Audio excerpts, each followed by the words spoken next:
Alléluia, gloire à l'Éternel, notre Dieu, notre Père. Bienvenue donc à cet enseignement sur le mot jugement. Nous sommes à la 33e vidéo sur le thème du Mishpat, sur le thème du jugement. Donc remettons, je pense que c'est la dernière, sauf si l'Esprit nous conduit en fait autrement, on verra. Remettons ces quelques instants à l'Éternel, notre Dieu, notre Père. Père très saint, nous te rendons grâce dans le précieux nom de Yeshua. Merci Seigneur de ta bonté et de ta fidélité chaque jour. Merci Seigneur pour ta parole que tu nous donnes. Merci Seigneur parce que tu nous en révèles la largeur, la longueur, la hauteur, la profondeur à la gloire de ton saint nom. Tu nous as rachetés par le prix du sang de ton Fils bien-aimé afin que nous puissions être à toi et rien qu'à toi. Aide-nous, mon Dieu mon Père, à te faire plaisir. Merci Seigneur Yeshua, toi qui es le Seigneur des Seigneurs et le Roi des Rois, tu as payé, tu as donné ton sang pour nous racheter. Alors, Seigneur Yeshua, règne dans nos cœurs, règne dans nos vies, à la gloire de Dieu, le Père. Montre-nous le chemin dans lequel tu veux que nous marchions, afin de te glorifier, toi le seul Seigneur, et glorifier le Père à la gloire de son saint nom. Aide-nous, Seigneur Yeshua, à te faire plaisir. Amen. Que l'Éternel Dieu vous bénisse, que l'Éternel Dieu vous garde. Allons dans le texte lui-même, nous sommes arrivés, si ma mémoire est bonne, donc dans 2 Chroniques chapitre 30, verset 16. Okay. On le lit en fait à l'écran ici. Ils occupaient leur place ordinaire conformément au jugement de la Torah de Moshe, homme de Elohim, et les sacrificateurs répandaient le sang qu'ils recevaient de la main des Lévi'im. Bon, on va revoir en fait un peu le contexte, mais avant, effectivement, on revoit la définition. On voit la définition, ok, donc du mot jugement. Le mot jugement, il apparaît donc à l'écran ici. Vous le voyez, voilà. Je vous agrandis en fait cette définition. Ok, une dernière fois. Donc, mishpat, mishpatim. Ok, donc 421 fois dans 406 versets. Encore la fois dernière, je n'avais que 420 fois.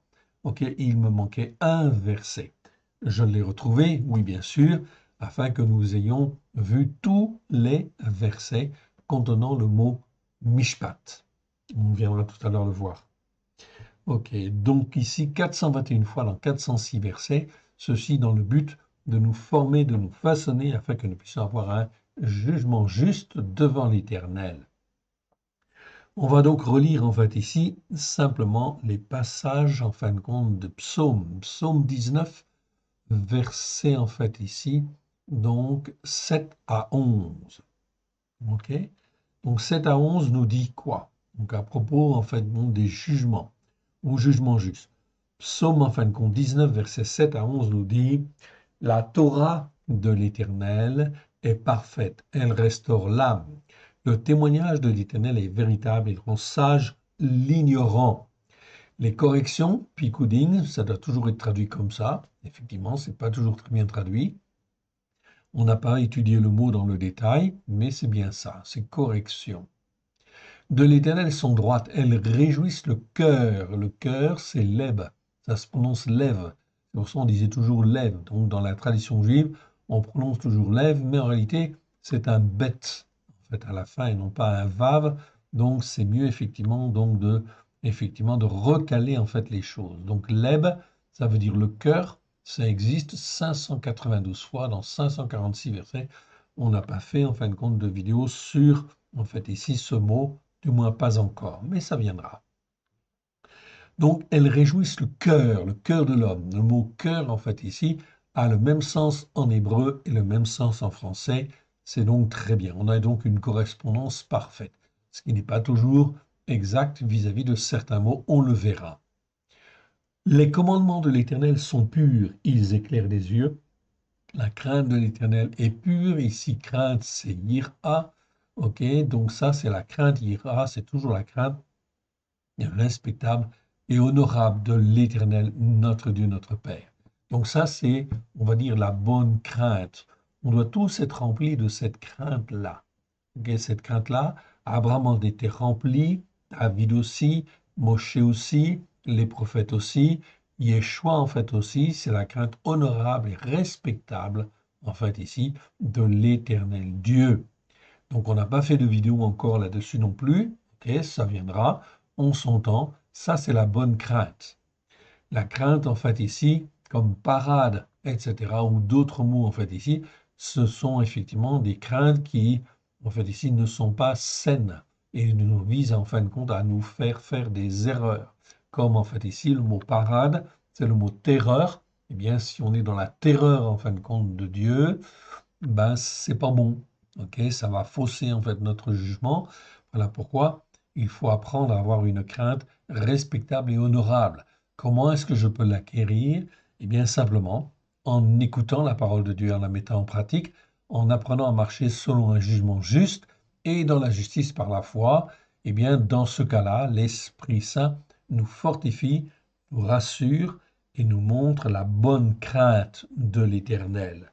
Et à ce moment-là, on est dans l'assurance, en fait, ici. Donc la bonne crainte, la crainte de l'Éternel, elle est pure, elle subsiste à toujours. Les jugements, et c'est le mot mishpat, de l'Éternel sont vérité. Ils sont tous justes, c'est donc à retenir. Puisqu'ils sont tous justes, ils sont plus précieux que l'or, que beaucoup d'orphins. C'est une réalité. Okay, donc c'est plus précieux que l'or, que beaucoup d'orphins, parce qu'ils contribuent à nous donner et à nous assurer la vie éternelle. Donc ils sont plus précieux que l'or, que beaucoup d'orphins. Ils sont plus doux que le miel, que celui qui coule des rayons. Ton serviteur aussi en reçoit instruction. Pour qui les observe, la récompense est grande. C'est donc très important de bien, en fait, ici, rentrer dans la tête ces passages, ces versets, etc. Psaume 112, versets 5 à 7, nous dit « Heureux l'homme, Ish, qui en fait exerce la miséricorde et qui prête, qui règle ses paroles d'après un jugement juste, car il ne chancelle jamais, la mémoire du juste dure toujours. Il ne craint point les mauvaises nouvelles, son cœur lève, en fait ici, donc ici je corrige, en réalité c'est plutôt leb, mais ça se prononce lève, on est d'accord. Donc leb est ferme, okay, confiant en l'Éternel.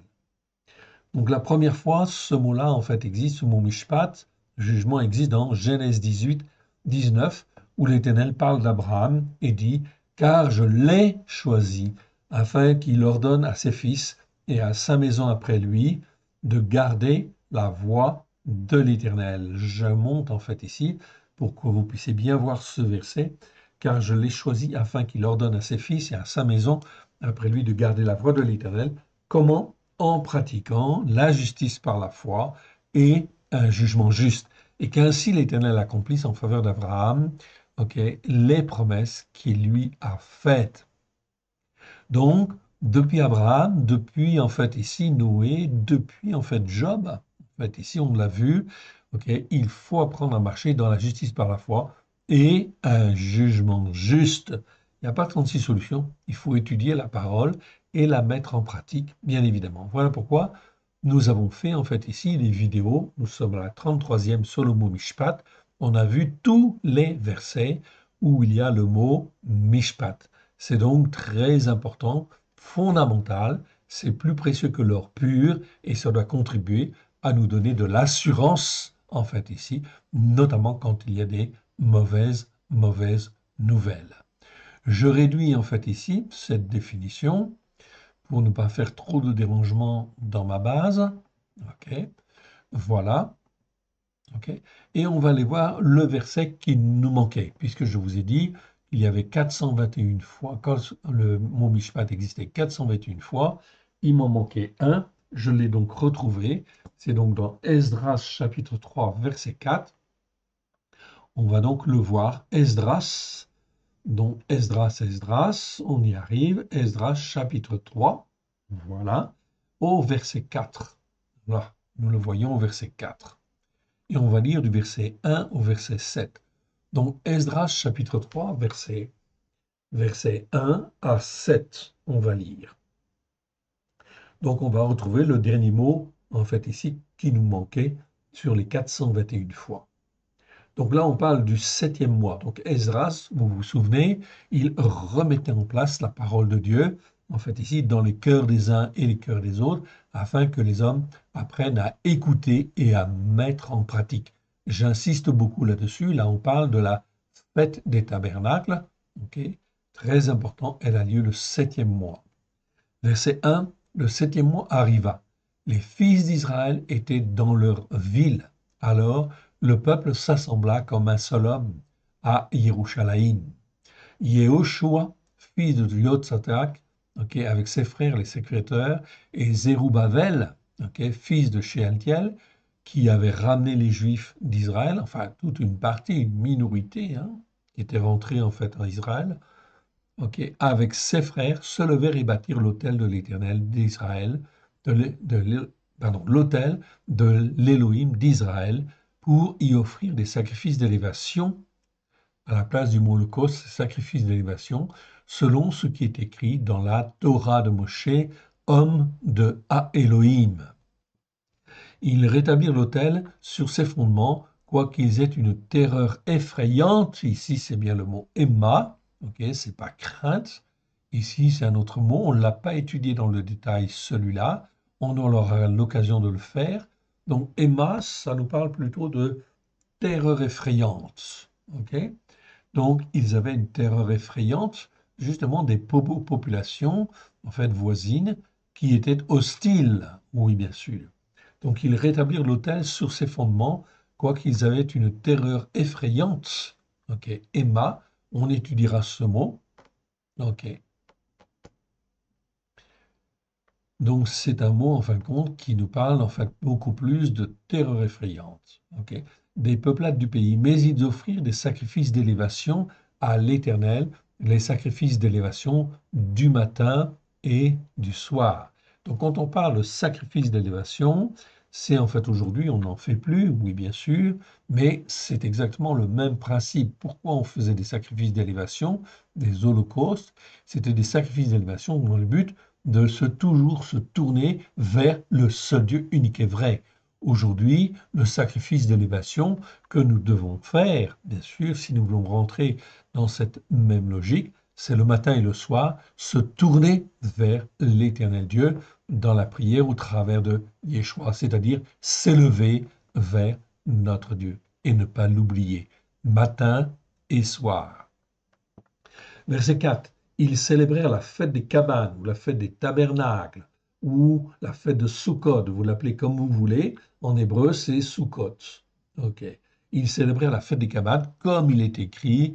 Ils offrirent jour et jour après jour, jour par jour, des sacrifices d'élévation selon le nombre établi par un jugement donné. Donc, ce n'est pas selon les ordonnances. On retrouve le mot mishpat. Tout simplement parce que l'Éternel Dieu avait jugé de faire comme cela pour nous montrer un exemple, un modèle. Donc c'était bien selon un jugement établi par Dieu lui-même dans le but de servir de témoignage. Donc ce n'est pas simplement des règles pour le plaisir de faire des règles, non, c'est dans le but de témoigner à la gloire de l'Éternel selon le nombre établi par un jugement donné par la parole pour chaque jour.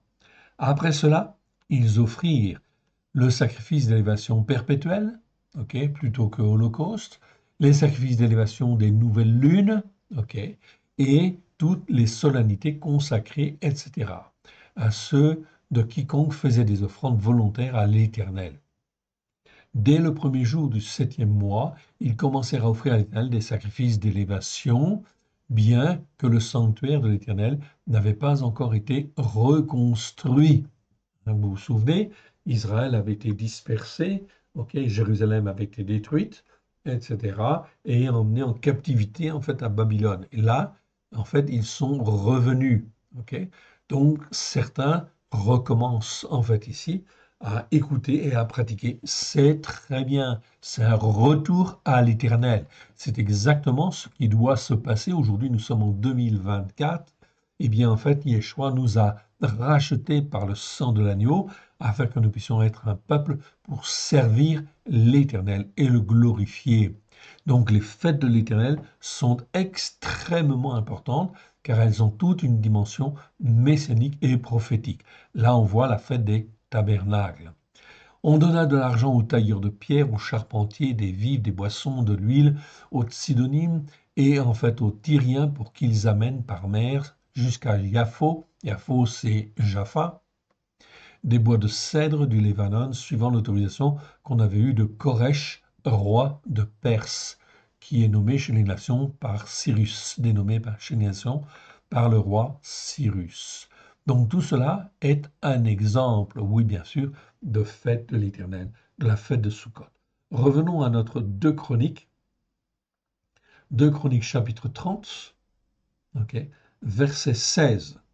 Donc là, pour bien comprendre en fait ici le contexte, il est important de revenir un petit peu en fait ici sur l'explication du contexte lui-même et on va revenir au verset 1.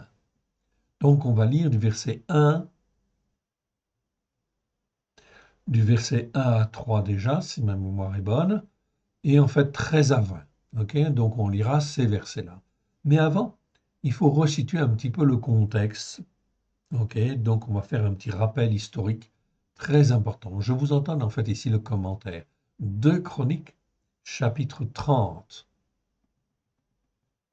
Là, c'est un retour à l'Éternel, oui bien sûr, qui fut glorieux. Une célébration exceptionnelle de la Pâque en Juda vers les années 716-715, avant l'ère chrétienne. Donc là, on parle de la Pâque. Ok, donc là, on va voir ce qui correspond à, en fait, se comporter selon un jugement juste. La Pâque, en fait, ici, elle arrive bientôt. Nous sommes au mois de mars, ok, elle a lieu au mois d'avril, oui, bien sûr, et le calendrier, le nouveau calendrier, le calendrier du roi messianique, en fait, du roi, enfin, du calendrier messianique du roi David, ok, 2024-2025, commence le 27 mars de cette année et non pas le 20 mars. Donc ne vous trompez pas, oui bien sûr. Ce calendrier en fait est disponible, oui bien sûr, ok, et vous pourrez en fait ici célébrer la Pâque de l'Éternel, donc le 14e jour du premier mois, d'où l'importance de savoir quand le calendrier commence. Donc selon Exode, ok, la Pâque c'est toujours en fait le 14e jour du premier mois. Et le premier mois commence toujours le mercredi qui suit l'équinoxe du printemps. Comme cette année, l'équinoxe du printemps a lieu le 20 mars, eh bien, en fin de compte, comme c'est à 4 heures du matin, le mercredi n'est pas entier, donc il faut repousser de une semaine. Le calendrier commence nécessairement le mercredi 27 mars 2024 afin d'être bien calé selon, en fait, l'ordre donné, en fait, ici à David, okay, au roi David, okay, avec les gardes sacerdotales, etc.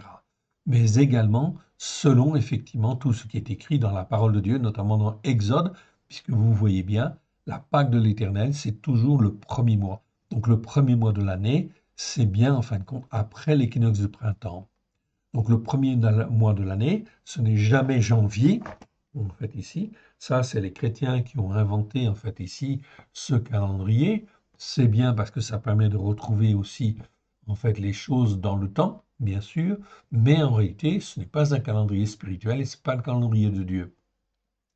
Ce n'est pas non plus celui de la tradition juive qui, lui, commence en septembre-octobre. Or, septembre-octobre, ce n'est pas le mois de la Pâque. Non, c'est le mois de Sukkot, la fête des tabernacles. Donc ici, il faut recaler les calendriers. Alors, revenons à l'Éternel. Donc vous avez là, en fait, ici, depuis plusieurs années, nous faisons le calendrier, en fait, ici, messianique du roi David. OK? Donc cela fonctionne très, très bien. Et d'année en année, on s'y retrouve très, très bien. Donc ne manquez pas, cette année, de préparer la Pâque de l'Éternel, qui aura lieu donc le mardi 9 avril au soir. OK, très bien. Vous pourrez donc consulter le calendrier. Regardez ce qui se passe en fait ici. Célébration exceptionnelle de la Pâque dans Juda vers 716-715 avant l'ère chrétienne. Zacharie, en fait, chapitre 1, 3, 6, etc. Vous pouvez lire des références si vous le voulez. De qui s'agit-il ici? Il s'agit de Riskiaou. Riskiaou, c'est Ézéchias.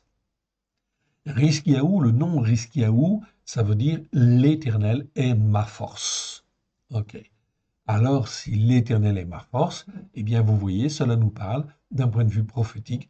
Alors, nous devons écouter et mettre en pratique selon un jugement juste.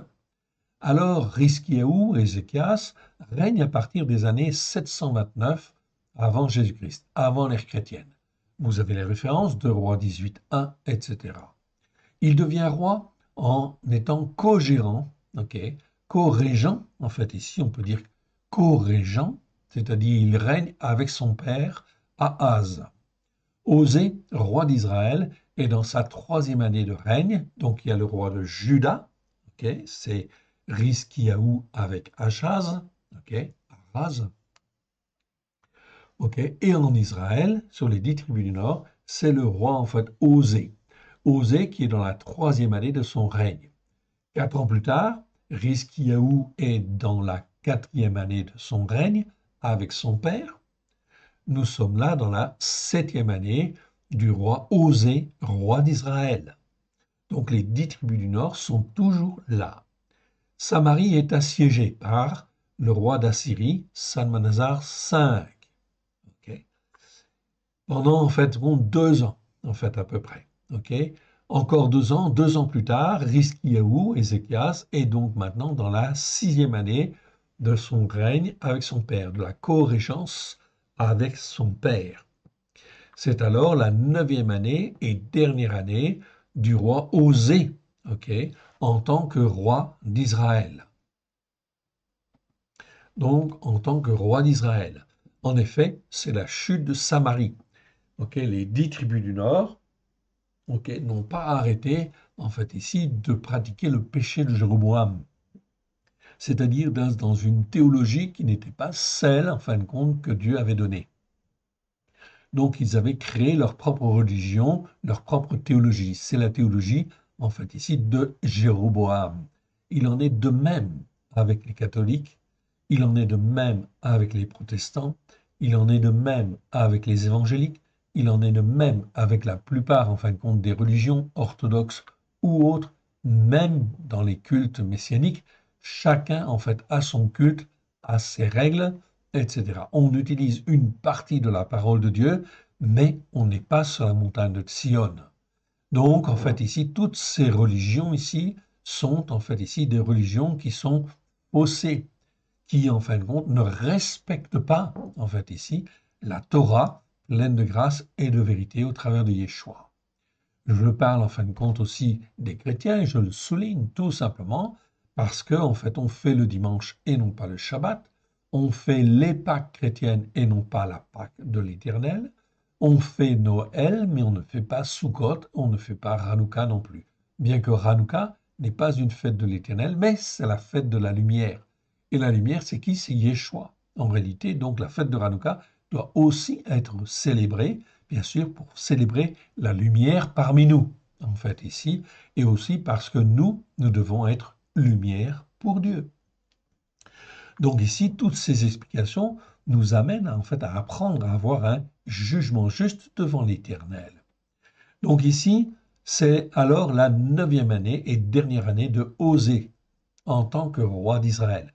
En effet, c'est la chute de Samarie prise par les Assyriens avec Sargon II qui succède à Salmanasar V. Suite à cette défaite, 27 290 Juifs sont déportés. Okay. Le reste sont détruits ou le reste se sont enfuis, en fait, ici, parmi les nations.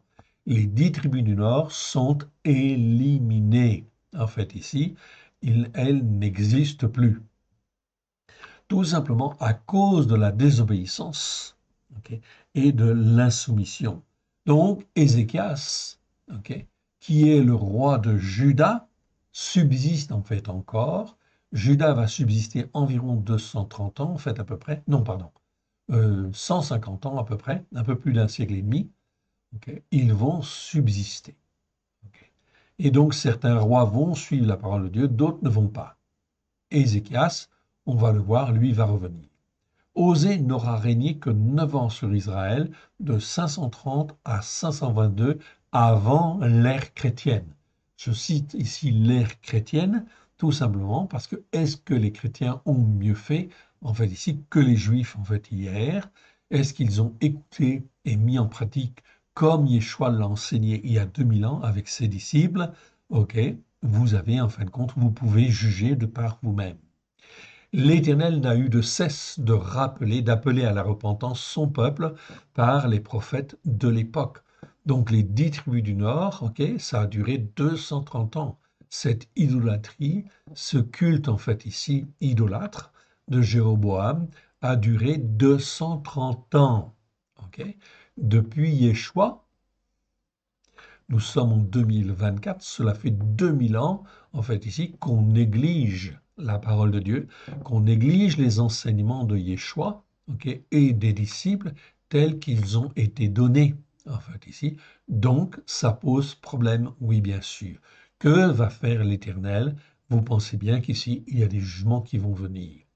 L'Éternel n'a eu de cesse d'appeler à la repentance son peuple par les prophètes de l'époque.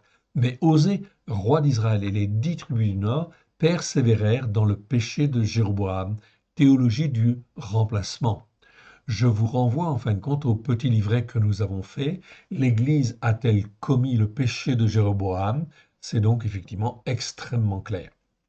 C'est un petit ouvrage que vous pouvez diffuser en fait autour de vous, oui bien sûr, afin que les hommes et les femmes puissent se poser les bonnes questions.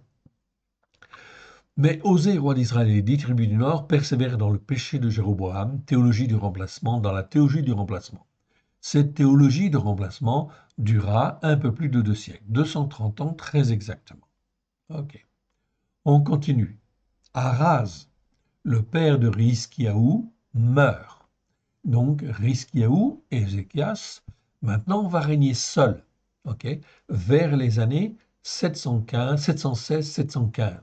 Donc, la destruction des 10 tribus du Nord a eu lieu en 722 avant l'ère chrétienne, ok, et donc en fait quelques années après, ok, le père de Rizkiaou meurt. Ézéchias et Rizkiaou se retrouvent être seuls à régner à partir de 716-715.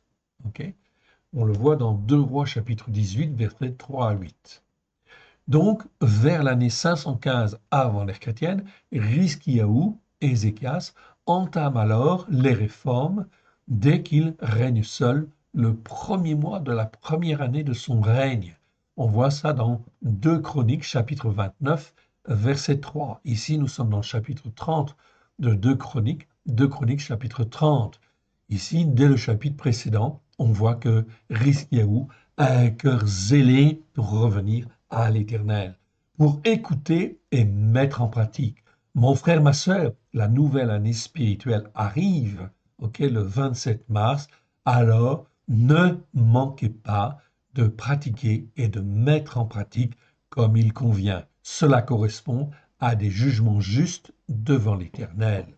Rizkiaou et Ézéchias se révoltent même contre Sargon II, roi de la Syrie. C'est donc très important. La Syrie est la grande puissance qui existe à ce moment-là. Elle domine partout, ok? Et elle domine sur les 10 tribus du Nord, oui bien sûr. Et en fait ici, Juda n'a pas été envahi. Pourquoi? Parce que le père de Rizkiaou, Araz, ok, a fait alliance avec Tiglath-Pileser dans 2 Rois, chapitre 16, verset 7. Donc, il paye un tribut. Juda payait en fait un tribut au roi d'Assyrie. Et là, en fait, à Sargon II.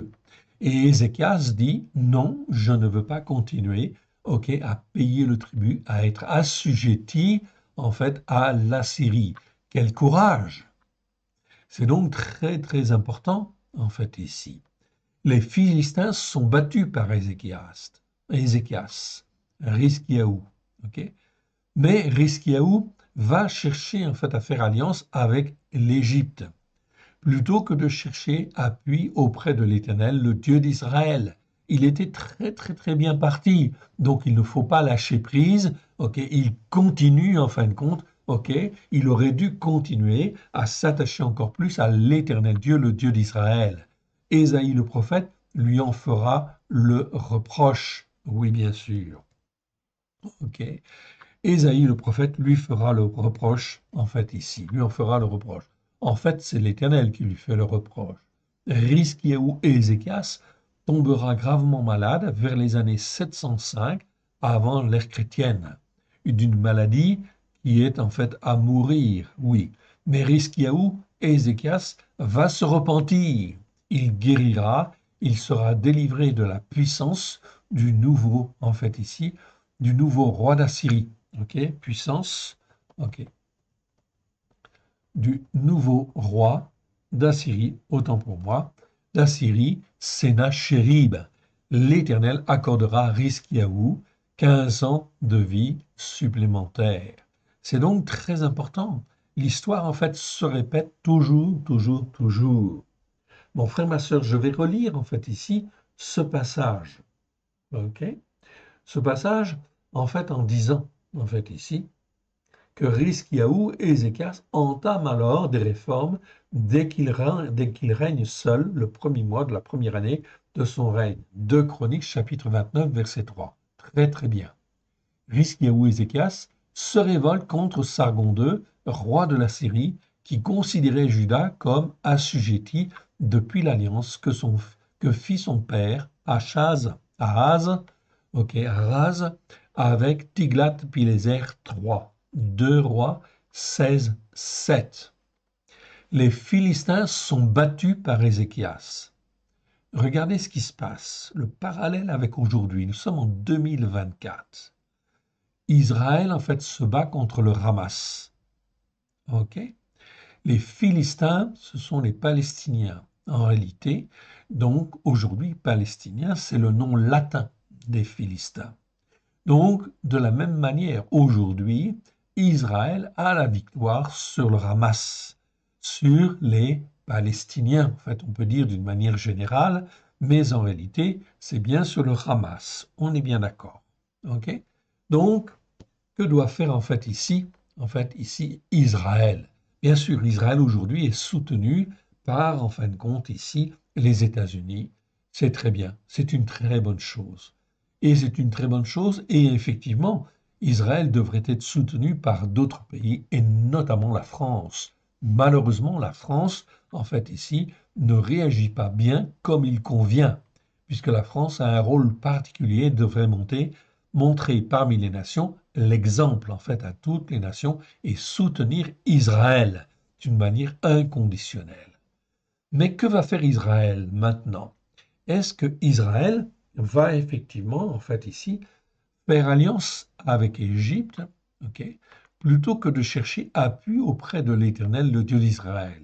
Il est absolument nécessaire que Israël revienne à l'Éternel et revienne à l'écoute et à la pratique de la Torah, des prophètes et des psaumes, à la lumière de Yeshua, si possible, bien évidemment, mais c'est extrêmement important. Nous vivons des temps prophétiques extrêmement importants. Voilà pourquoi il faut prier, il faut intercéder pour que Israël puisse se repentir et revenir à l'Éternel, afin que des prophètes ne soient pas envoyés de par l'Éternel en disant Israël, tu te confies dans les dieux de ce monde et non pas dans le Dieu d'Israël. Rizkiyahu tombera gravement malade vers les années 705 avant l'ère chrétienne. Donc, il en est de la même, comment dire, spirituellement, de la même chose pour Israël. Israël, en fin de compte, doit se tourner. Et c'est nous vivons des temps prophétiques où où Israël a des choix à faire extrêmement importants dans les mois qui viennent. Oui, bien sûr, afin de ne pas dépendre tout le temps, en fait, ici, des grandes nations, en fait, ici, des nations de ce monde. C'est donc des choix spirituels très importants. Comme nous avons le choix, effectivement, d'écouter et de mettre en pratique comme l'Éternel Dieu le veut. Maintenant, lisons ce passage, si vous le voulez bien. Rizkiyahu et Ézéchias, ok, dès qu'il règne seul, en fait ici, qu'est-ce qu'il fait? Il envoie des messagers. Donc je rappelle que en fait son nom, Rizkiyahu, ça veut dire l'Éternel est ma force. Mais c'est ma force au sens de ma puissance. Et comment dire, est le seul qui est capable de me fortifier, ok, de me rendre puissant, de me rendre puissant au point que personne, aucune nation ne puisse, en fin de compte ici, en fait, rivaliser avec moi. Et c'est vrai que Israël n'a pas à rivaliser avec d'autres nations, car l'Éternel Dieu est son Dieu. Mais est-ce qu'Israël connaît en fait encore l'Éternel, son Elohim?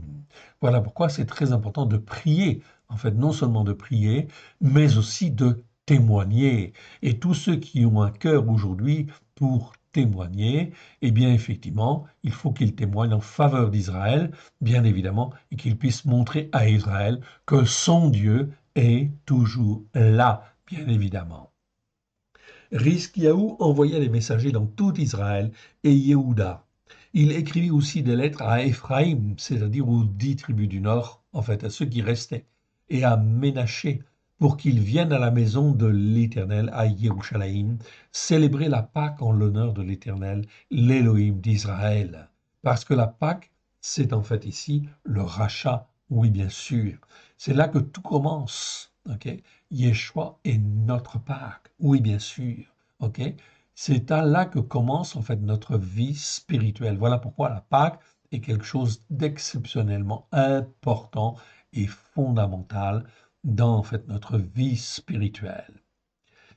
Car on ne pouvait la faire en son temps parce que les sacrificateurs ne s'étaient pas sanctifiés en assez grand nombre et que le peuple n'était pas rassemblé à Yerushalayim. Dans ce cas-là, si on ne peut pas faire la Pâque le 15e jour du premier mois, eh bien on la fait le 15e jour du deuxième mois, en fait ici. C'est le cas en fait ici. La chose ayant eu l'approbation du roi et de toute l'assemblée, ils décidèrent de faire une publication dans tout Israël, depuis Be'er Shava jusqu'à Dan, pour que l'on vienne à Yerushalayim célébrer la Pâque en l'honneur de l'Éternel, l'Élohim d'Israël, car il n'était plus célébré par la multitude comme il est écrit.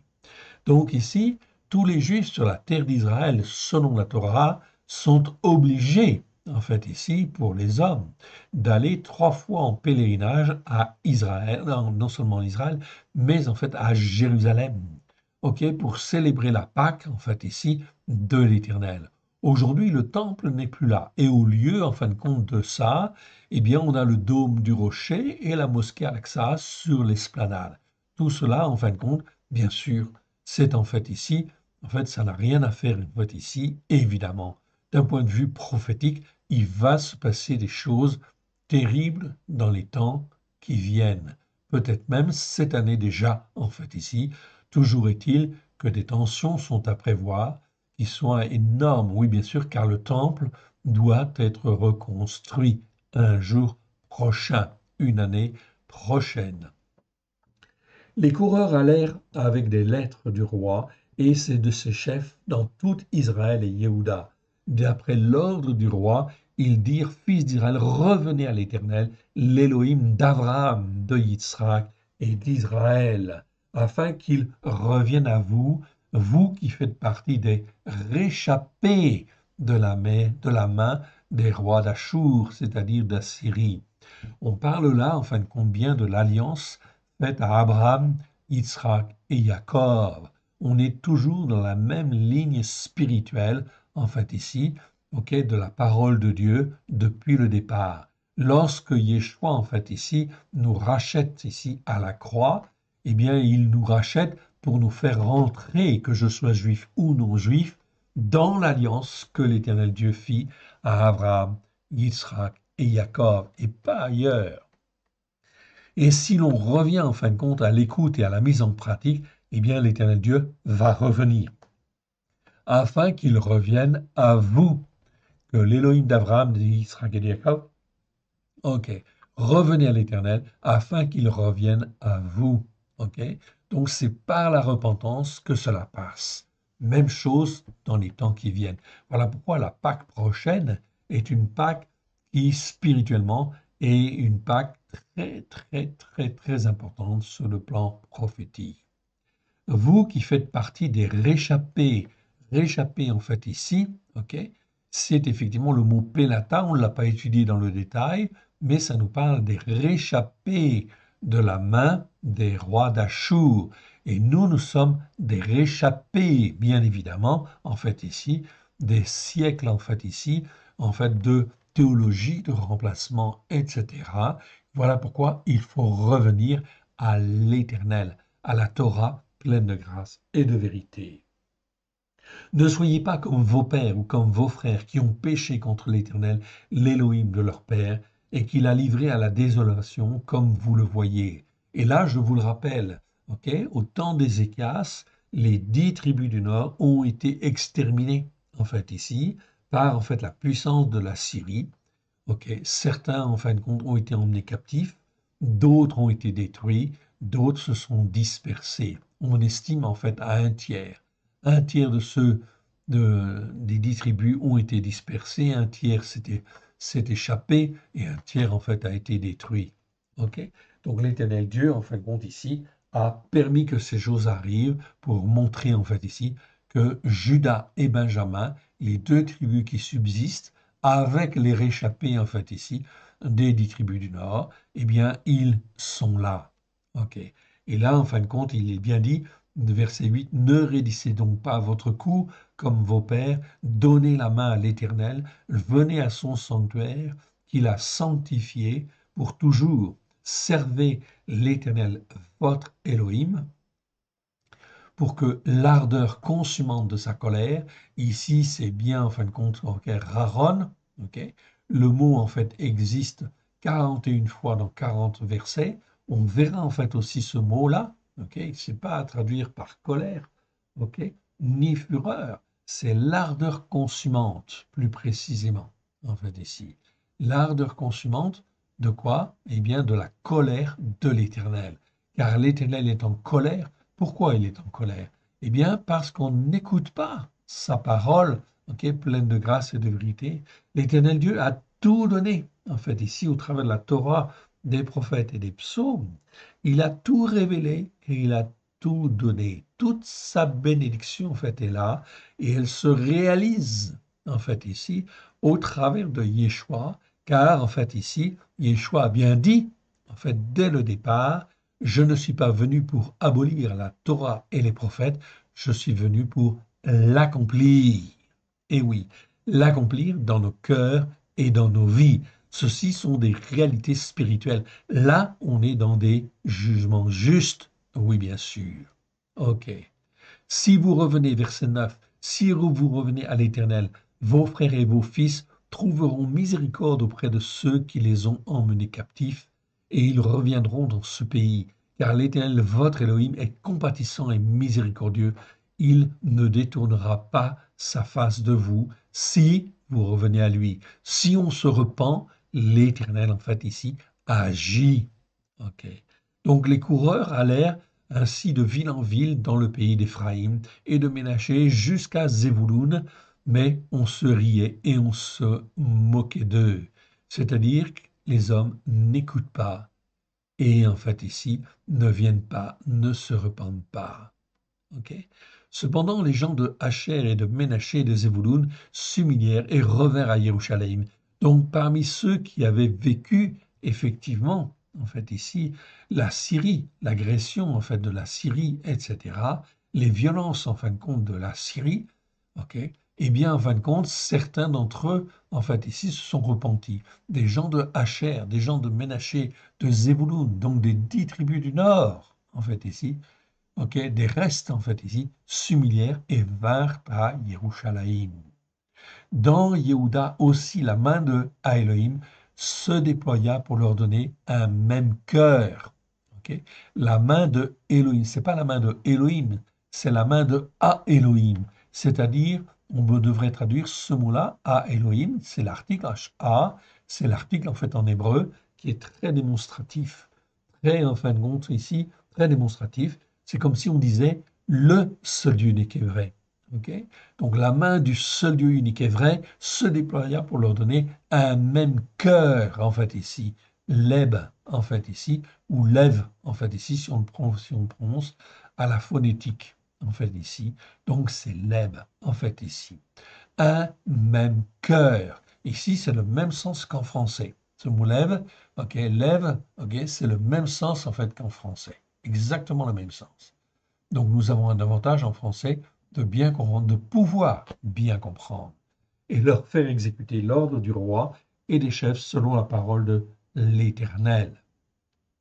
Un peuple nombreux se réunit à Jérusalem pour célébrer la fête des pains sans levain au second mois. Ce fut une immense assemblée. Immense assemblée.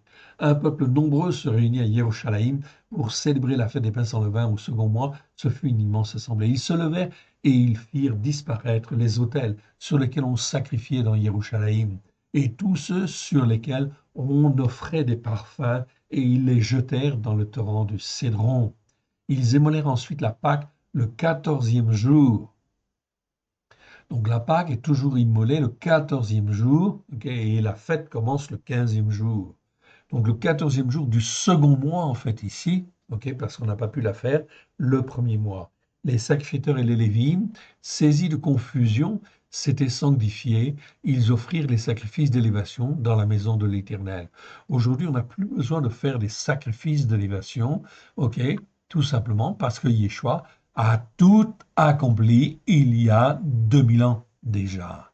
Mais il faut reconnaître, il faut se repentir et revenir à l'Éternel, c'est-à-dire s'élever, s'offrir en sacrifice d'élévation à l'Éternel, pour dire, Éternel, tu es mon Dieu, j'ai été racheté par le sang de l'agneau, tu es mon Dieu, toi le Dieu d'Abraham, de Isaac et de Jacob, tu es mon Dieu et je veux que tu sois le seul Dieu dans mon cœur et le seul Dieu dans ma vie, à la gloire, ta gloire, en fait, ici. Donc, c'est quelque chose de très important, en fait, ici, ce sont des choix que chacun a à faire et peut faire, en fait, aujourd'hui, car on n'a plus besoin de sacrifice, en fait, ici, de sang, en réalité. Ils occupaient leur place ordinaire conformément au jugement de la Torah de Moshe. Donc là, on parle des jugements. C'est pas les ordonnances, en fait, ici. OK? C'est en fait ici les jugements, en fait, ici. OK. Les jugements de la Torah de Moshe, homme de Elohim. Et les sacrificateurs répandaient le sang qu'ils recevaient de la main des Lévi'im. C'est donc là quelque chose de très, très, très important à apprendre à rentrer dans l'obéissance à l'Éternel. Ici, donc, le mot jugement, je le reprends en fait ici, ok, je le resélectionne parce que je l'ai perdu dans ma sélection, je le remets en fait ici, ok, et en fin de compte, on va donc en fait ici rechercher tout simplement, voilà, ok, donc on l'a trouvé en fait ici, ok, c'est celui qu'on vient de voir. Celui qu'on vient de voir, c'est donc la 419e fois où nous rencontrons le mot mishpat.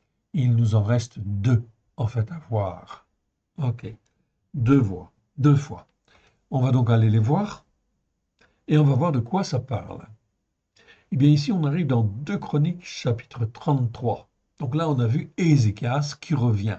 C'est donc un exemple, en fait, ici, tout simplement, okay, d'un homme dont le nom, en fait, ici, dont le nom même, en fait, voulait dire l'Éternel est ma force et celui qui m'entraîne, me fortifie, m'exerce, me rend en fait fort, fait de moi en fin de compte un guéber, en fait ici, c'est-à-dire un homme mature.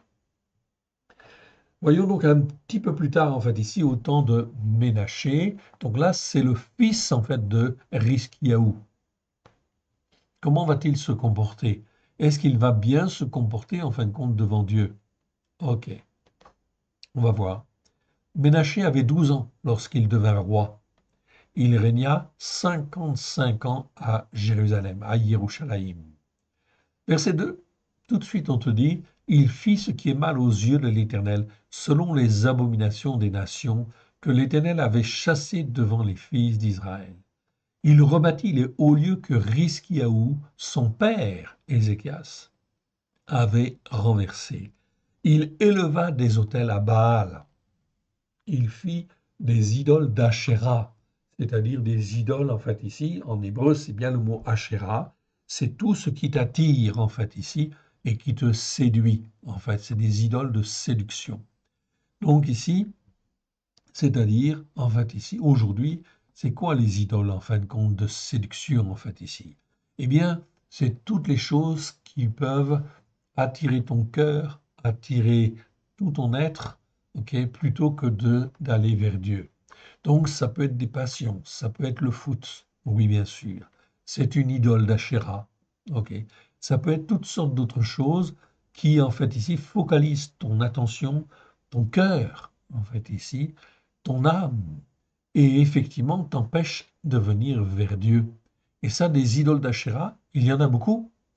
Et oui, ok, donc là, le fils, en fin de compte, ici, dit Rizkiyahu, il va tomber là-dedans, en fait, ici, bien sûr, il va se laisser séduire par les choses, en fin de compte, du monde. Ok, eh bien, c'est exactement pareil, en fait, aujourd'hui. Ok, les idoles d'Achéra sont extrêmement nombreuses, en fait, aujourd'hui. Bien sûr, c'est pas forcément des statues, en fait, ici, bien que, en fait, ici, il y a toujours des représentations, en fait, ici, quelque part, qui sont comme des idoles. Il se prosterna devant toute l'armée des cieux et la servit.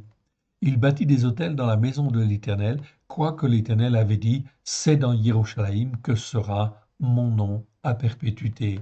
Donc l'Éternel, lui, s'était engagé, voyant effectivement le cœur de certains hommes qui étaient sincères, ok, ou de générations qui étaient sincères, ok, l'Éternel Dieu dit, je viendrai habiter au milieu de vous. Mais en fait, à condition d'obéir, de rester dans l'obéissance et dans la soumission. Ici, donc, en fait, Ménaché se comporte très très mal. C'est la nature humaine, en fait, ici. Ok. Et Ménaché, donc pourquoi l'Éternel Dieu nous interpelle aujourd'hui, nous sommes en 2024, au mois de mars, et l'Éternel Dieu est en train de nous dire, comment tu vas te comporter, mon frère, ma sœur? Est-ce que tu vas, en fait, ici, te comporter comme Rizkiyahu ou comme, en fait, Aisé, comme Ménaché, en fait, ici? Il bâtit des autels à toute l'armée des cieux dans les deux parvis de la maison de l'Éternel. Donc il a été très très loin, ce Ménaché. Il fit passer ses fils par le feu. Donc il a même sacrifié ses fils à des faux dieux dans la vallée des fils de Hinnom. Quel est l'homme qui peut en fait sacrifier son propre fils? Ok. Mais est-ce que quelque part, quand on est dans l'idolâtrie, l'idolâtrie de ceci ou l'idolâtrie de cela. Est-ce que l'on n'entraîne pas, en fin de compte, aussi son fils, sa fille, en fait, ici, dans cette même idolâtrie, au point de le sacrifier à cette idolâtrie? C'est exactement le même principe, en fait, ici, quelque part. Il fit passer ses fils par le feu dans la vallée des fils de Hinnom. Il observait les nuages et les serpents pour en tirer des pronostics. Il s'adonnait à la magie, il établit ceux qui savaient invoquer l'esprit de la mort et les esprits qui prédisent l'avenir. Donc tout cela, en fin de compte, ce sont des portes ouvertes à, en fin de compte, ici, à des pratiques occultes, oui bien sûr, donc à des pratiques sataniques, où cela ouvre des portes à des esprits mauvais qui sont très puissants, oui bien sûr, qui sont très très très puissants, beaucoup plus puissants que l'homme en fait lui-même, que l'être humain, oui bien sûr. Voilà pourquoi il ne faut jamais ouvrir ces portes-là, évidemment. Ok, il faut se garder. La parole de Dieu nous garde en fait ici d'ouvrir les portes en fait à ces esprits de mort ou ces esprits qui prédisent l'avenir. Il fit de plus en plus ce qui est mal aux yeux de l'Éternel afin de l'irriter. Donc il y avait là comme une provocation de l'orgueil en fait ici. Il plaça l'image taillée de l'idole, en fait ici, qu'il avait faite dans la maison de A Elohim.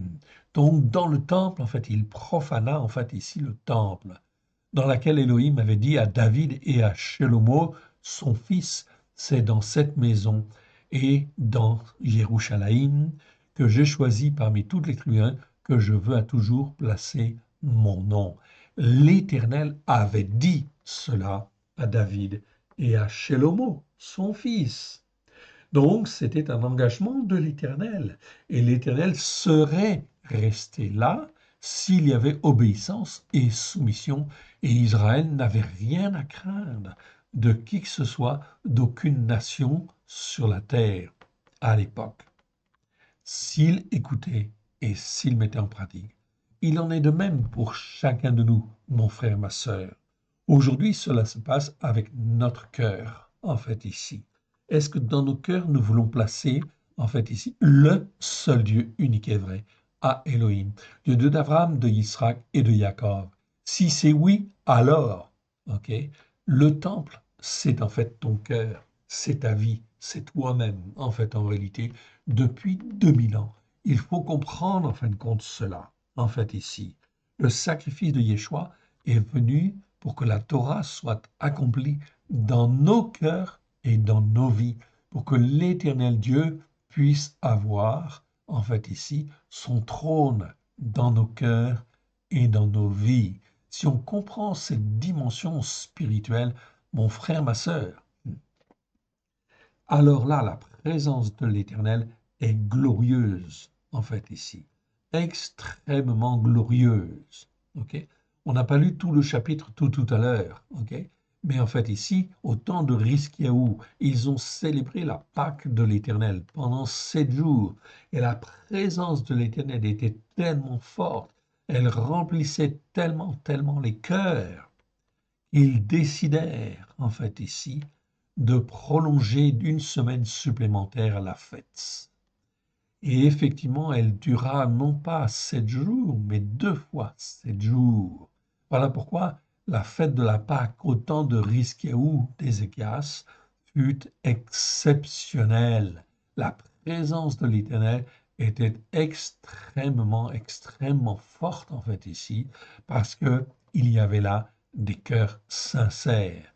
Et Ménaché en fait ici, il vient tout jeter en fait par terre en fait ici quelque part.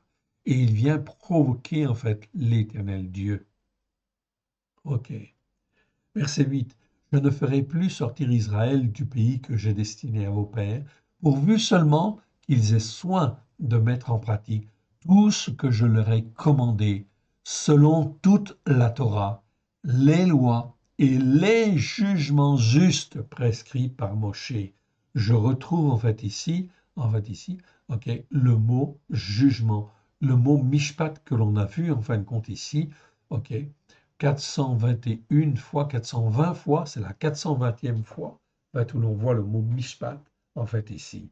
Respecter les jugements justes de l'Éternel, car celui qui les respecte, l'Éternel Dieu dit qu'il est là, et que celui-là, en fin de compte, n'a rien à craindre.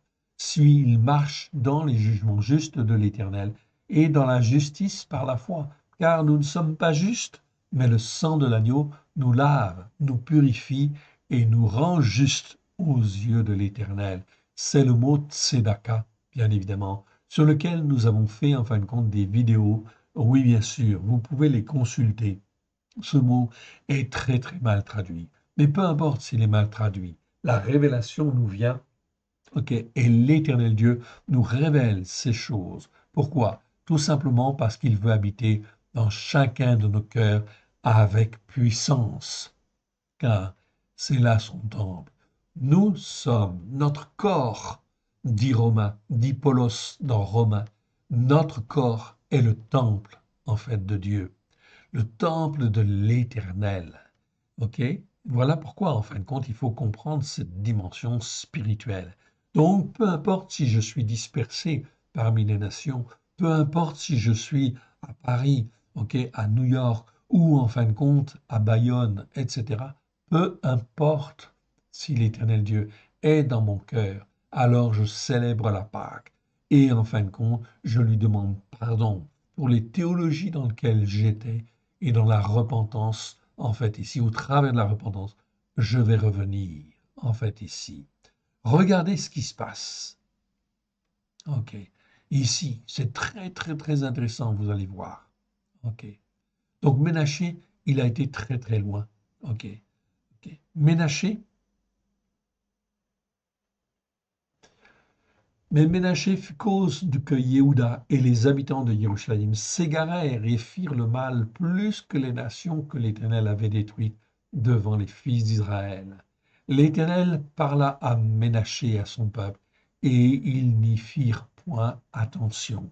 Donc les prophètes étaient là, oui bien sûr, en fait ici. Ok. Des prophètes qui étaient puissants, en fait ici. Ils ont parlé, mais ils n'écoutèrent pas. Alors l'Éternel fit venir contre eux les chefs de l'armée du roi d'Achour, c'est-à-dire d'Assyrie, qui saisirent Ménaché et le mirent dans les fers, et le lièrent avec des chaînes d'airain et le menèrent à Bavel, Babylone. Des chaînes d'airain, ce pas des chaînes d'airain. L'airain, en fin de compte, c'est le nérochette, c'est le symbole de la justice, en fait, ici. C'est pour te dire, en fin de compte, que c'est tout à fait juste qu'il soit effectivement emmené en fait en captivité. L'Éternel Dieu ne l'a même pas en fin de compte ici exterminé par un jugement en fin de compte ici de mort en fait ici parce qu'il était fils de Riskiaou en fait ici d'Ézéchias. Ils le menèrent à Bavel lorsqu'il fut dans une détresse oppressante et angoissante, ok, ou une détresse. Ok, oui, une détresse oppressante qui est... Voilà. Ok, donc c'est en fait ici le verbe.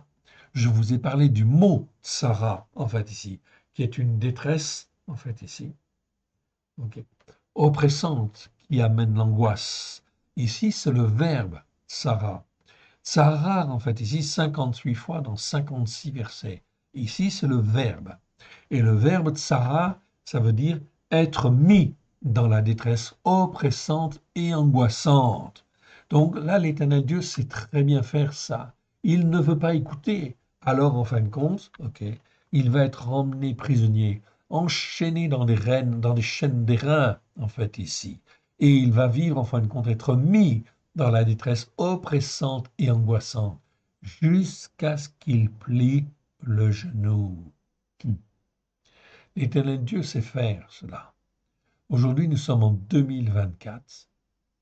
L'Éternel Dieu a envoyé son Fils il y a 2000 ans pour que les hommes et les femmes puissent écouter, ok, la Torah pleine de grâce et de vérité que Yeshua en fait est venu accomplir et qu'il a enseigné et avec ses disciples, oui bien sûr. Est-ce que les hommes et les femmes ont écouté? Non. Donc forcément et nécessairement, ok, des calamités vont venir, des détresses oppressantes et qui amènent l'angoisse vont venir. L'Éternel Dieu va mettre les nations, va mettre les peuples dans la détresse oppressante et angoissante, comme Ménaché. Est-ce qu'il y a un cœur qui peut résister? Non.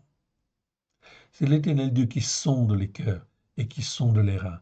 Il voit si au fond du cœur il y a quelque chose qui peut en fait amener à la repentance. Alors, s'il y a en fait cette toute petite partie en fait dans le cœur qui peut venir en fait à la repentance, en fait ici, l'Éternel Dieu, dans sa bonté infinie, va permettre que le méchant en fait ici vive jusqu'à ce qu'il se repente. Voilà la grandeur de notre Dieu. C'est un Dieu extrêmement puissant, extrêmement grand, mais qui ne veut même pas la mort du méchant. Voilà pourquoi il faut que l'on apprenne dans notre jugement juste à marcher avec Dieu et non pas contre Dieu et non pas dire en fait ici se laisser décourager parce que l'Éternel Dieu ne juge pas tout de suite en fait ici d'un jugement de condamnation, tout simplement parce qu'il veut appeler à la repentance. C'est le Dieu de la vie. C'est El Shaddai. C'est le Dieu qui veut donner la vie. S'il peut donner la vie, il donnera la vie d'une manière ou d'une autre.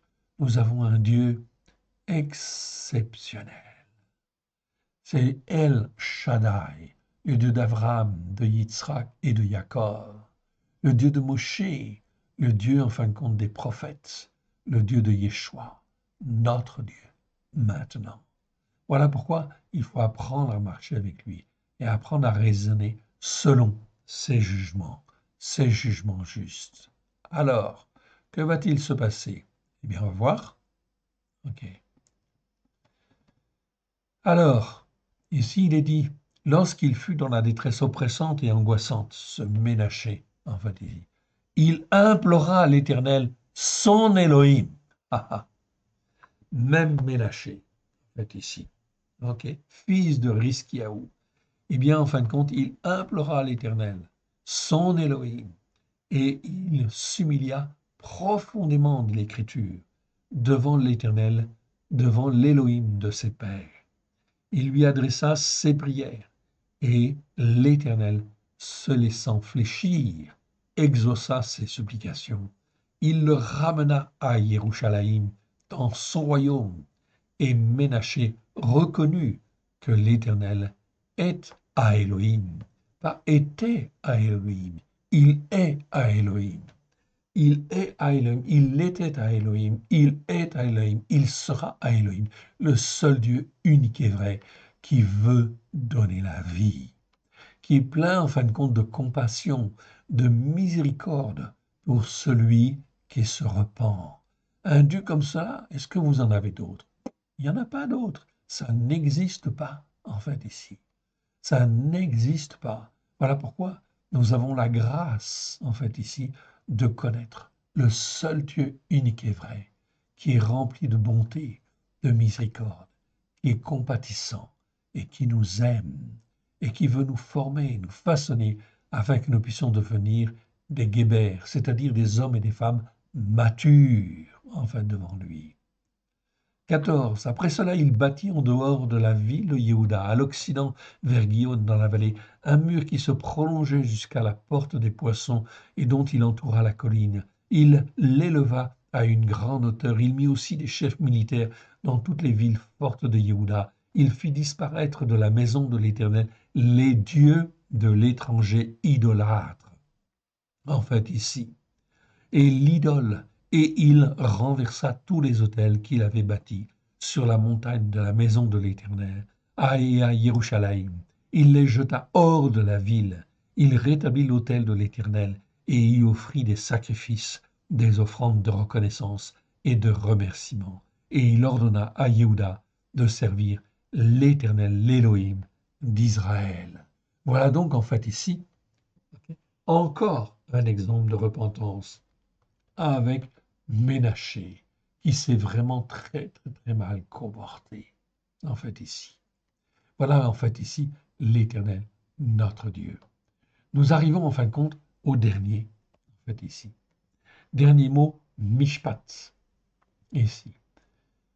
C'est le 421e, en fait, ici, ok. Nous le trouvons, en fin de compte, dans 2 Chroniques, chapitre 35, verset 13. Ils firent cuire la Pâque au feu selon le jugement établi, et ils firent cuire ce qui était sainteté dans les chaudières, les chaudrons et les poêles, et ils s'empressèrent de les distribuer à tout le peuple. Alors on va revoir en fait ici. De qui parle-t-on en fait ici? Alors on va lire du verset 1 à 4 et le verset 13. 1 à 4 pour comprendre le contexte. Donc nous sommes dans 2 Chroniques, ok, chapitre 35. De qui parle-t-on en fait ici? Eh bien on parle de Josias.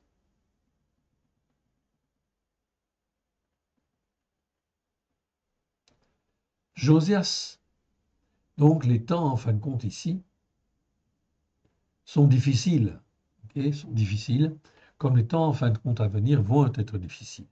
Josias devint roi. Les temps sont tellement difficiles que les rois, en fin de compte, de Juda, même les rois de Juda, ne suivent plus la parole de Dieu. Après Ménaché, c'était une catastrophe, oui, bien sûr. Ok, à tel point que même les sacrificateurs étaient obligés de se cacher et en fait avaient caché en fait l'héritier, en fait ici Josias. Ok, et en fin de compte, il a été fait roi à l'âge de 8 ans. Ok, car le peuple s'était corrompu, n'était pas resté en fait dans l'obéissance et la soumission. Josias devint roi à l'âge de 8 ans, vers l'an 608. Donc là, on n'est plus dans les années 700, ok? On est dans les années 608, avant l'ère chrétienne. Le sacrificateur Hilkia le forma. Il le prit sous son aile, et la 8e année de son règne, il se conforma aux enseignements de la Torah. La 12e année de sa vie, il commença le nettoyage de l'idolâtrie et des cultes contraires à la Torah, non seulement en Juda, mais aussi en Israël. La 18e année de son règne, il avait donc, en fait ici, 18 plus 8, 24 ans, vers, en fait, les années 600, en fait ici, 621, avant l'ère chrétienne. Ok, il doit y avoir une petite erreur ici. Ok, donc j'ai du mal calculer en fait ici. Ok, autant pour moi. Ok, 608, 608. Ok, eh bien vers 608. Ok, c'est plutôt j'ai une erreur en fait ici. C'est pas 621. Hein. Ok, donc j'ai une erreur sur la date. Ok, donc en fait ici, il faudrait compter en fait ici. Ok, 24 ans.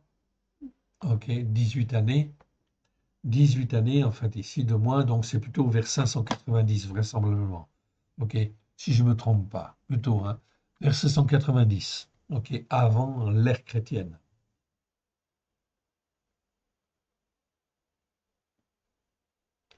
Non, il y a une erreur, en fait, ici, sur les dates. OK, enfin, peu importe, on comprend le principe quand même. Ça ne peut pas être ces dates-là. C'est pas 608, en fait, ici. Alors, je vous demande un instant.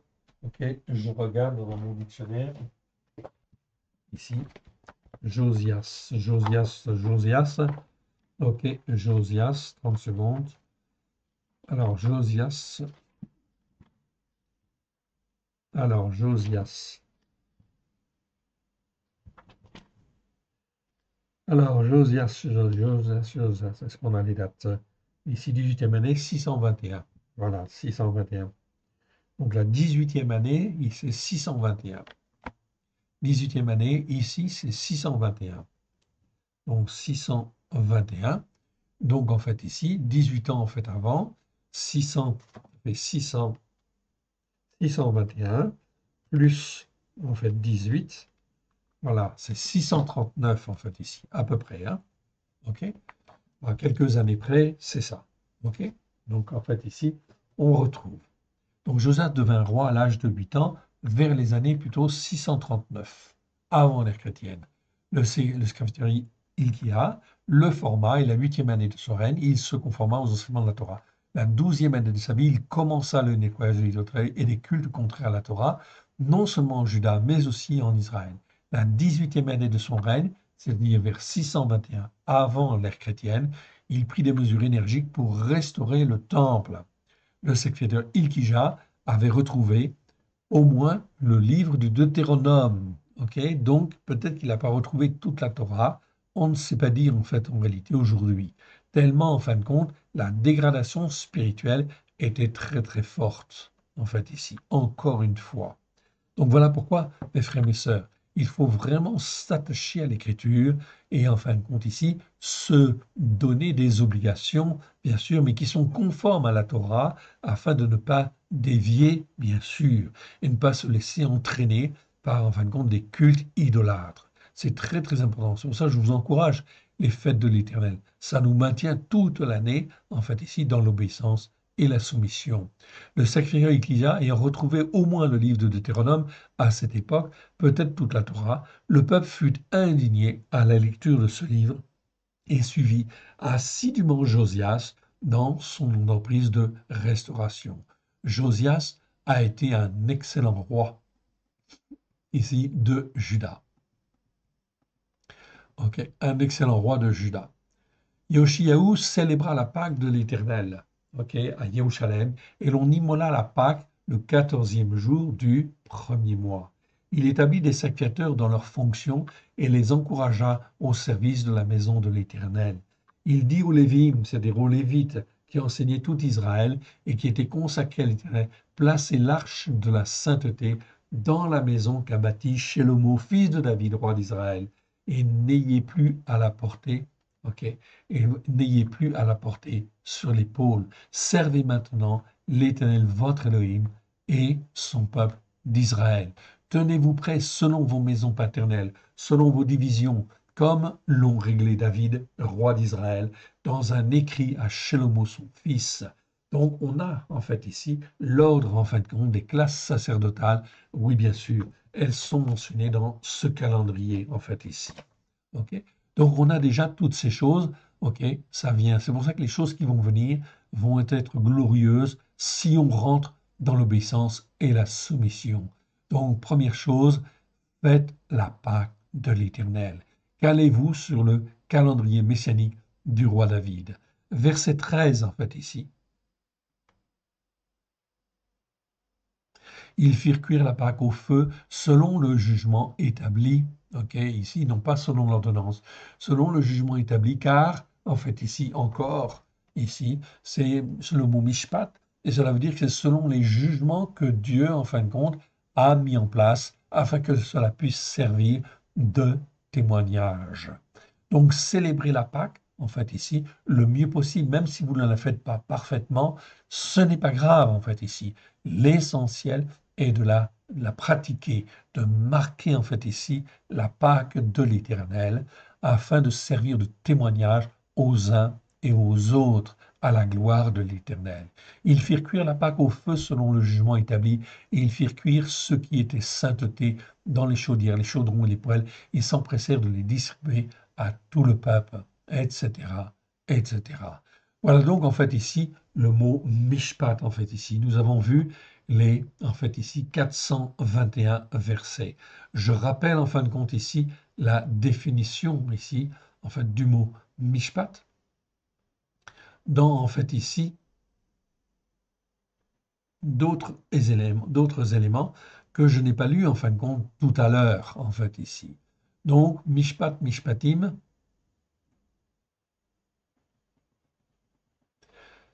Donc, nous avons vu au cours de ces, en fait ici, 33 vidéos, donc les 421 fois où nous avons, en fait ici, le mot mishpat, dans les 406 versets, en fait ici, concernés. Okay. Ce mot doit toujours être traduit par jugement, en fait ici. Okay. Ça ne doit jamais être traduit par précepte, règle, loi ou habitude. Le mot mishpat, comme je vous l'ai dit en fait ici, certaines fois, est composé donc de 4 lettres, d'un mem, d'un shin, okay, d'un p et d'un tet. Mem, c'est en fait ici un article extractif. Okay. Les 3 lettres suivantes nous parlent en fin de compte du mot mishpat, du mot shafat. Shafat que vous avez là, en fait ici, que l'on retrouve en fait ici. Shafat, ça nous parle en fin de compte du jugement, en fait ici. De juger, en fait ici. C'est le verbe, en fait ici, si vous voulez. En fait, l'article extractif, c'est comme si on disait du. C'est du jugement que les choses viennent. Pour simplifier en fin de compte ici l'explication, c'est extrêmement important. Comment, mon frère, tu vas juger? Qu'est-ce qui va sortir de ton cœur? Qu'est-ce qui va sortir de ta bouche? Est-ce que ce qui sort en fait ici de ta bouche est conforme à ce qui est dans ton cœur d'une part, en fait ici, et d'autre part, ce qui est dans ton cœur, est-ce conforme au jugement en fait que l'Éternel en fait a donné, qui sont des jugements justes? Tous les jugements de l'Éternel sont des jugements justes. Voilà pourquoi ils sont plus précieux que l'or et plus précieux que l'or fin. Voilà pourquoi il faut les mettre dans nos cœurs et dans nos vies, à la gloire de l'Éternel. J'ai presque terminé en fait ici sur le mot jugement. Nous avons terminé dans la Torah en fait ici, les prophètes et les psaumes. Mais bien évidemment, en fait, il y a en fait ici une continuité dans la Brit Hadasha. Eh oui, dans la Brit Hadasha, on n'a pas étudié en fait les mots. Ok. Mais dans la Brit Hadasha, on nous parle en fin de compte de 2 mots en fait ici. Je vais donc reciter en fait ici Marc chapitre 5 verset 21. Okay. Matthieu chapitre 5 verset 21. Vous avez entendu qu'il a été dit aux Zékénim, ce sont les anciens, tu ne commettras point de meurtre. Celui qui commettra un meurtre mérite d'être puni par un jugement ou un jugement juste. On a en fait ici un mot en fait grec, ok, c'est le mot crisis. Je vous le montre. Je vous l'agrandis. Ok. Le mot crisis, attendez, je vous l'agrandis. OK.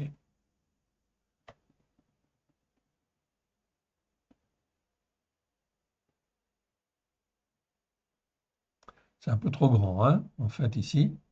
Pour lire, c'est peut-être pas forcément génial. OK. Bon, bref, OK, on aura l'occasion de le revoir. OK. Ce mot, en fin de compte, crisis, OK, en grec, donc là, je suis en grec, et on peut dire l'équivalent de mishpat. Donc, dans le Nouveau Testament, c'est-à-dire dans la Brit Hadasha, bien évidemment, la parole de Dieu est la même. Donc, lorsque l'Éternel Dieu parle de jugement dans la première alliance, on doit retrouver effectivement dans, en fait, ici, l'alliance nouvelle, effectivement, l'équivalent. Et l'équivalent n'est jamais fait dans nos traductions la plupart du temps. En réalité, on s'aperçoit qu'il y a deux mots, en fait, principaux, en fait, pour parler de jugement. Il y a le mot crisis, que nous avons là sous les yeux, et le mot crima. Je vais vous le montrer. Le mot crisis existe 48 fois dans 47 versets. Et là, ça nous parle toujours de jugement. Okay. Ce mot, en fin de compte, grec, crisis, est l'équivalent de mishpat, en fait, en hébreu. Ainsi, les mots hébreux mishpat et le mot grec crisis doivent être traduits par jugement ou jugement juste, afin de mieux faire la correspondance, okay, la correspondance entre le grec et l'hébreu, en fait ici, d'une part, mais aussi de mieux saisir le véritable sens hébraïque des mots et des versets de la Genèse à l'Apocalypse. Ainsi, en fin de compte, dans ce passage que je viens de lire, ok, je le relis, en fait ici, si je le retrouve, attendez, Crisis. Alors, je le retrouve, 5, 21.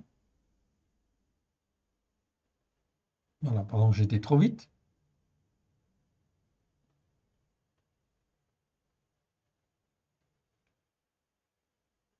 Voilà. Je l'agrandis pour que vous puissiez mieux le voir. Voilà. Vous avez entendu qu'il a été dit aux Équilibres, tu ne commettras point de meurtre. Okay. Celui qui commettra un meurtre mérite d'être puni par un jugement juste ou selon un jugement juste. Or, que dit l'Écriture? Eh bien, celui qui commet un meurtre, en fait, ici, eh bien, ce qu'il, en fait, mérite quelque part, c'est une condamnation, en fait, à mort. Oui, bien sûr. Ah. Il est très clair, en fin de compte, dans la Torah, okay, que lorsqu'on, en fait, ici, fait mourir un descendant d'Adam, eh bien, en fin de compte, son sang ne peut être lavé que par le sang, effectivement, en fin de compte, de l'assassin. Oui, bien sûr.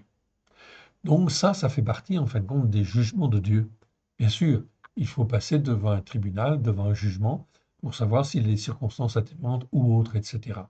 Mais en fin de compte, la suppression de la peine de mort n'est pas biblique, en fait, ici. On le voit très clairement, oui, bien sûr. Si, en fin de compte, Yeshua était venu aujourd'hui, en 2024, il n'aurait pas été condamné à mort. Tout au moins, en fait, en France, puisque la peine de mort n'existe pas, en fait, ici. Donc, la peine de mort, c'est une erreur, en fait, ici, quelque part, qu'elle ait été supprimée. On n'est pas là dans un jugement juste. Et vous comprendrez très bien que lorsqu'on a affaire à des terroristes, oui, bien sûr, en particulier, terroristes, ce sont ceux qui assassinent, en fait, des hommes et des femmes. Est-ce qu'ils méritent la mort? Bien sûr qu'ils méritent la mort. Ok. Ils méritent la mort. Donc tout ce que le Hamas en fait fait, bien évidemment. Ok, ici, je cite le Hamas parce que c'est d'actualité.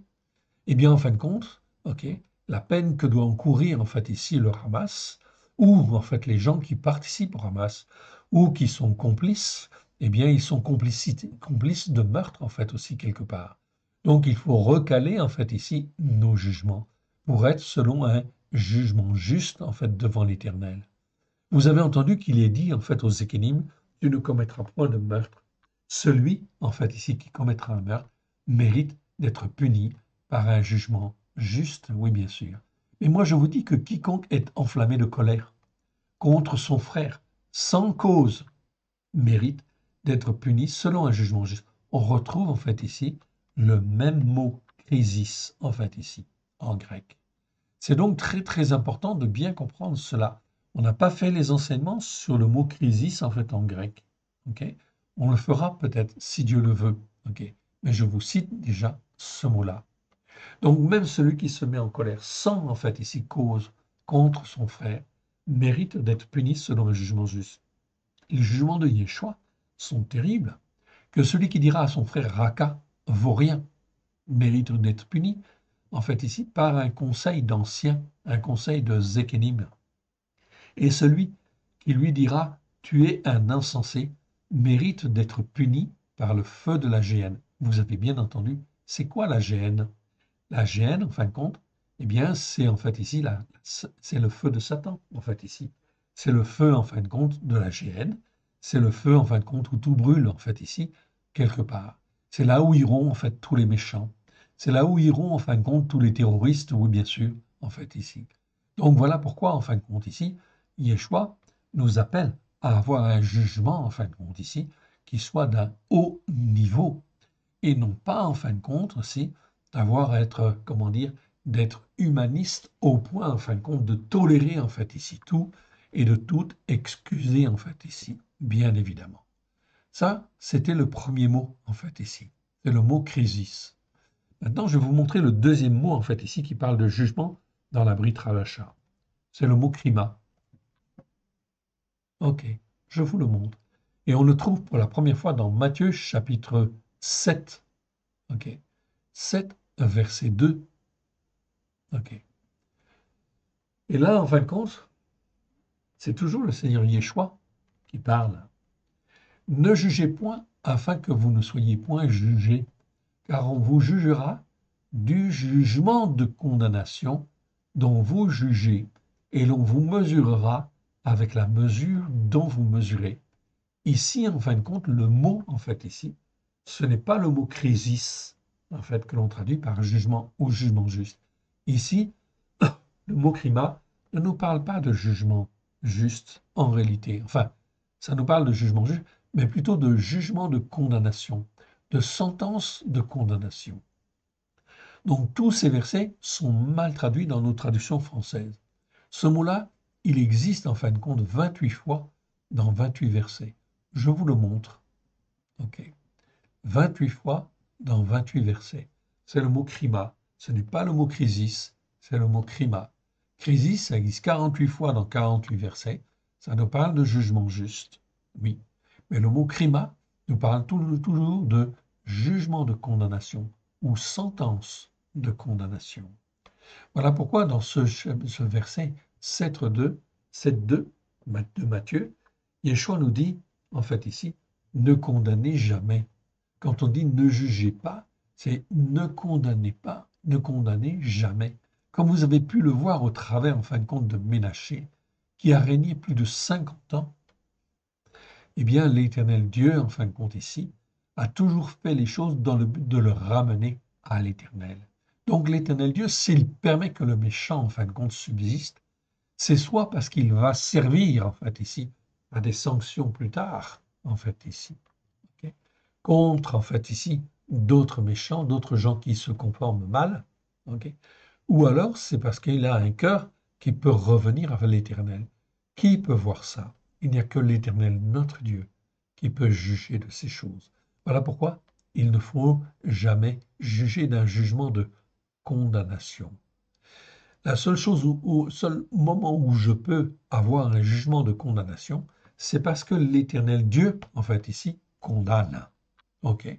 Comme par exemple le ramas. Je cite en fait le ramas tout simplement parce qu'en fin de compte, le mot ramas existe en fait en hébreu.